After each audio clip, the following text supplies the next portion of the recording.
Next week Nifty से मेरा क्या एक्सपेक्टेशन है, क्या नेक्स्ट पॉसिबल मूव हो सकता है, कहाँ पे मेरा ट्रेड सेटअप बन सकता है और क्या वीकली ऑब्जेक्टिव हो सकता है प्राइस का।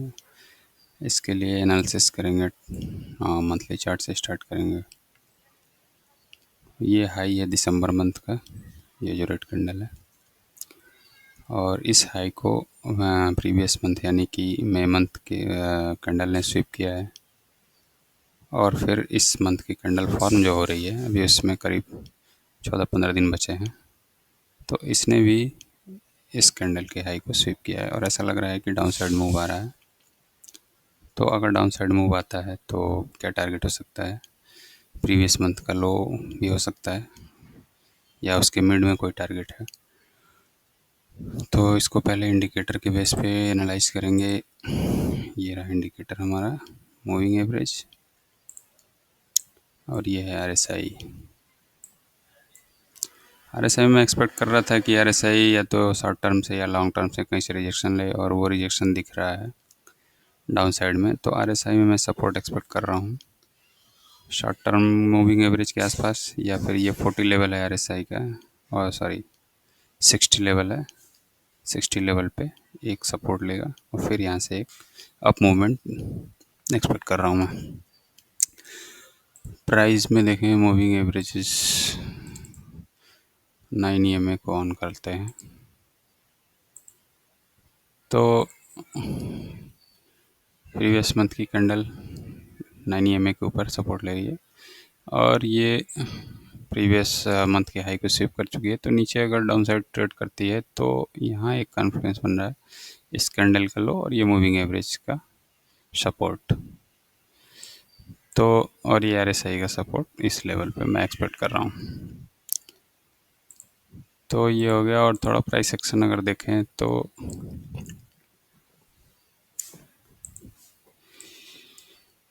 इस कैंडल का लो और इस कैंडल के हाई में एक फेयर वैल्यू गैप है, इसको मैंने मार्क किया हुआ है। तो ये मंथली फेयर वैल्यू गैप है, इस कैंडल का लो, इस कैंडल का हाई।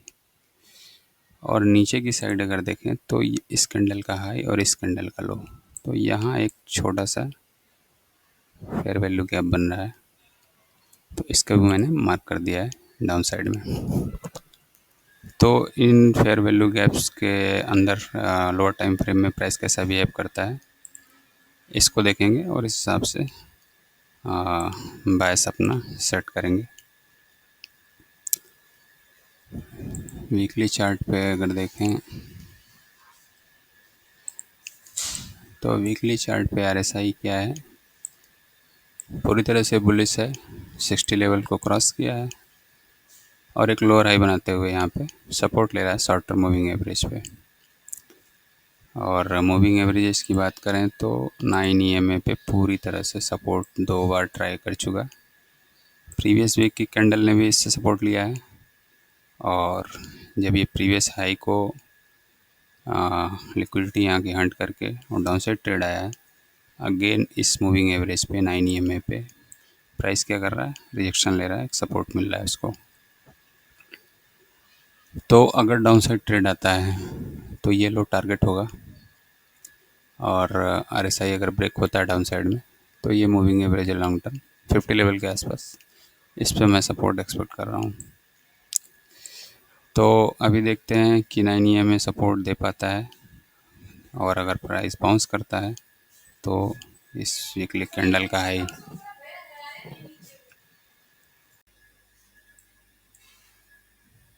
और इस हाई के अबव जो ये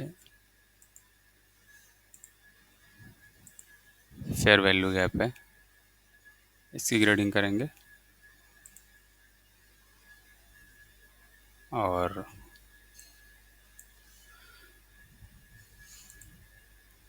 ऊपर की साइड इस ग्रेड्स में देखेंगे प्राइस का बिहेवियर, और उस हिसाब से बायस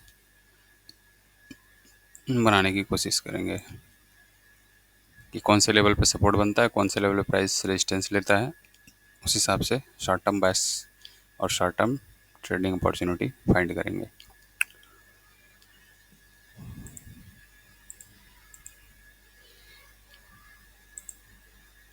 डेली चार्ट पे इसको देखें,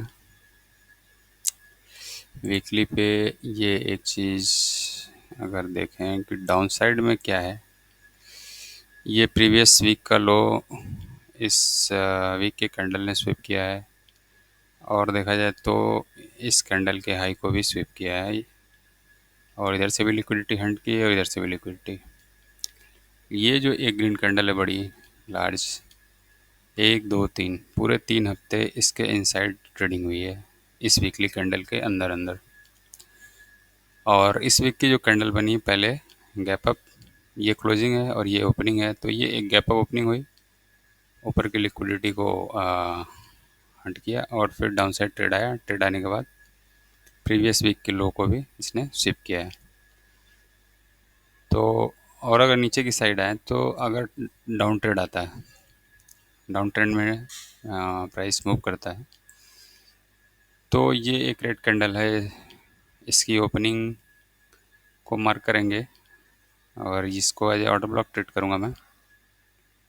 और ये एक गैप है, ये रेड कैंडल है, इसकी क्लोजिंग ये है, और जो नेक्स्ट वीक की ओपनिंग है ये इस कैंडल की ओपनिंग प्राइस है। तो ये एक बहुत बड़ा गैप है इसकी क्लोजिंग और इसकी ओपनिंग के बीच में, इसको मार्क करेंगे। तो ये मैंने मार्क किया हुआ है, ये ओपनिंग और ये क्लोजिंग और ये इसका मिड पॉइंट है। तो डाउन साइड जब भी ट्रेड आएगा तो इनके लेवल्स को वॉच करेंगे और इस हिसाब से लोअर टाइम फ्रेम में ट्रेड सेटअप फाइंड करेंगे।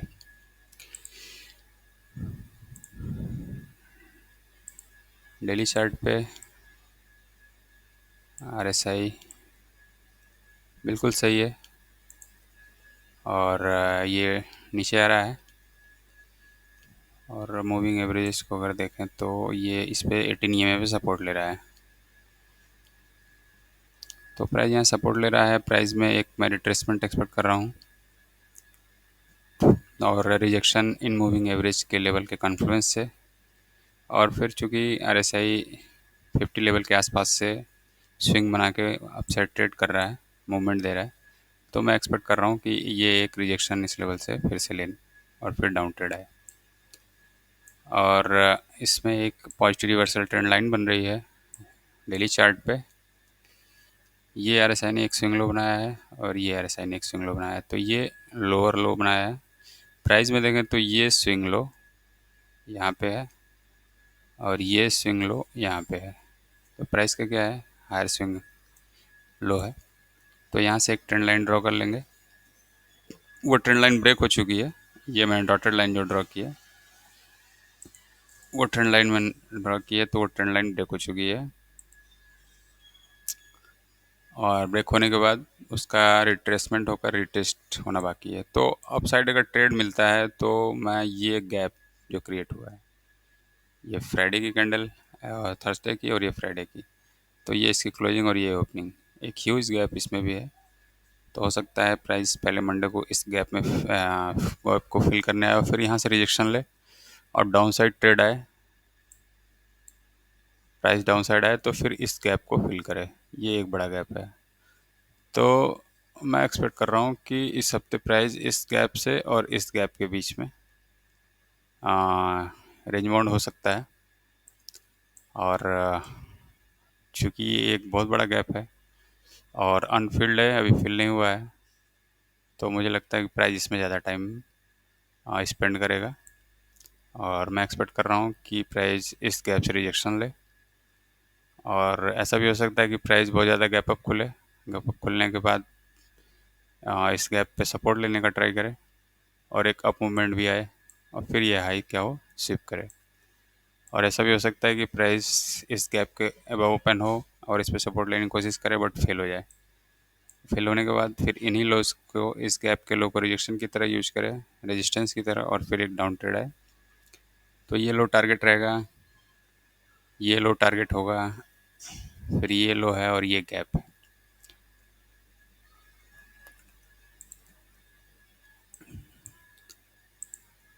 4 आवर के चार्ट में अगर देखें तो RSI 40 लेवल पे सपोर्ट ले रहा है, और ये लो ब्रेक किया है, डाउन मूव आया है तो एक रिट्रेसमेंट आ रहा है जो, तो या तो इस लेवल से ही रिजेक्शन मिल जाए, ये मूविंग एवरेज है जो 45 ईएम है, या फिर अगर प्राइस अपसाइड पुश करता है इस गैप की तरफ तो इस गैप के किसी लेवल से रिजेक्शन ले, या फिर अगर बहुत तेज़ी से गैप ओपन होता है तो ये एक कॉन्फिडेंस लेवल है रिजेक्शन का। प्राइस इस स्विंग हाई से और इस स्विंग लो के बीच में कहीं भी अपसाइड की तरफ यहाँ तक ट्रेड कर सकता है, इस ग्रीन कैंडल तक, ये फेयर वैल्यू गैप है। और इसके मिड लेवल से लेकर और इस अपर लेवल तक कहीं से भी प्राइस रिजेक्शन लेगा और रिजेक्शन लेकर डाउन साइड ट्रेड कर सकता है। या फिर प्राइस ऐसा भी कर सकता है कि इस गैप या इस फेयर वैल्यू गैप को क्रॉस करता हुआ उस पर सपोर्ट लेता हुआ आगे बढ़े और फिर इन हाई को ब्रेक करे, और ब्रेक करके फिर वीकली चार्ट पे जो हमने ड्रॉ किया था फेयर वैल्यू गैप के ग्रेडियंट्स, ये है लोअर क्वाड्रेंट अपर क्वाड्रेंट, इनको और ये मिड पॉइंट है, इनको टेस्ट करें, रिटेस्ट करें। मूविंग एवरेज को ऑफ कर दें, आरएसआई को ऑफ कर दें।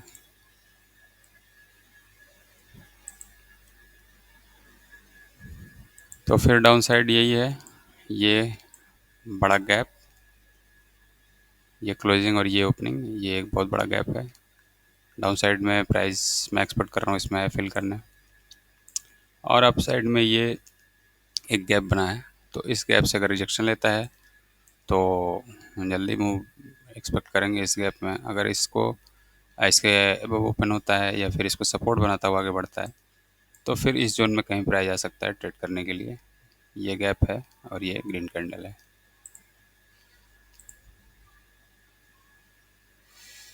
1 आवर चार्ट में देखें तो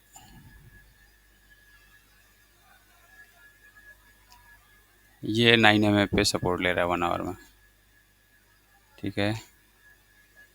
और ये 100 EMA है, इस पे सपोर्ट ले रहा है 18 और 45 EMA। तो मैं एक्सपेक्ट कर रहा हूँ एक अप मूवमेंट, और इस गैप से अगर रिजेक्शन नहीं मिलता है प्राइस को और इसके अबव जाता है तो ये सारे कॉन्फ्रेंस लेवल हैं।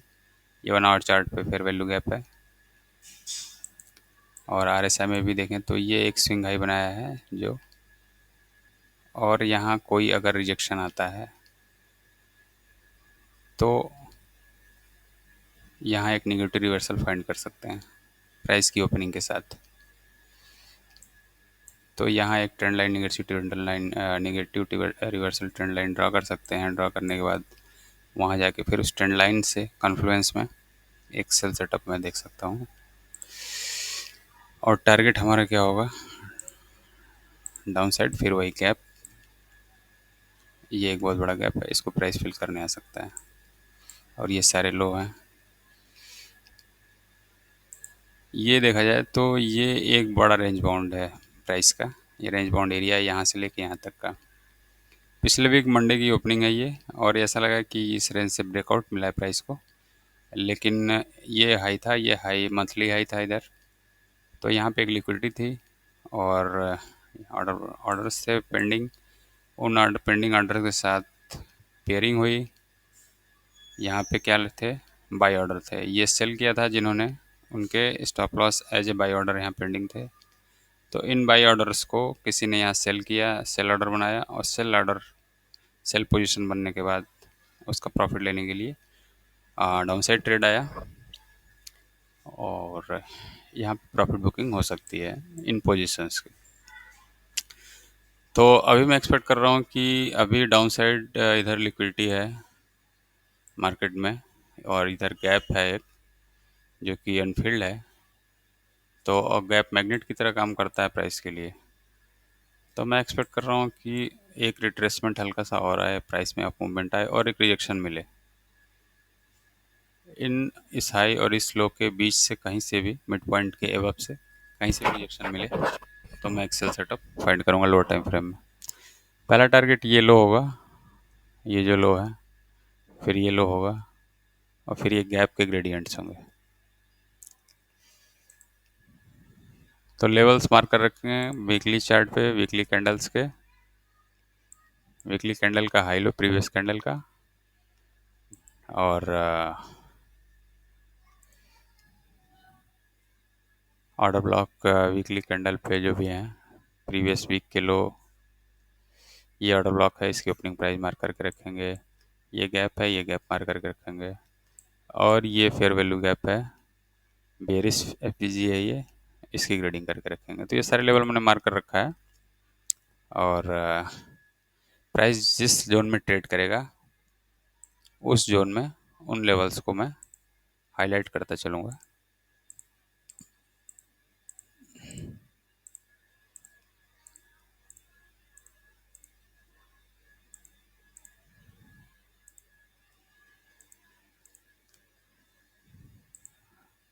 कुछ बड़े सपोर्ट रेजिस्टेंस लेवल को ऑन करेंगे, बाकी सबको ऑफ कर देंगे, हाइड कर देंगे।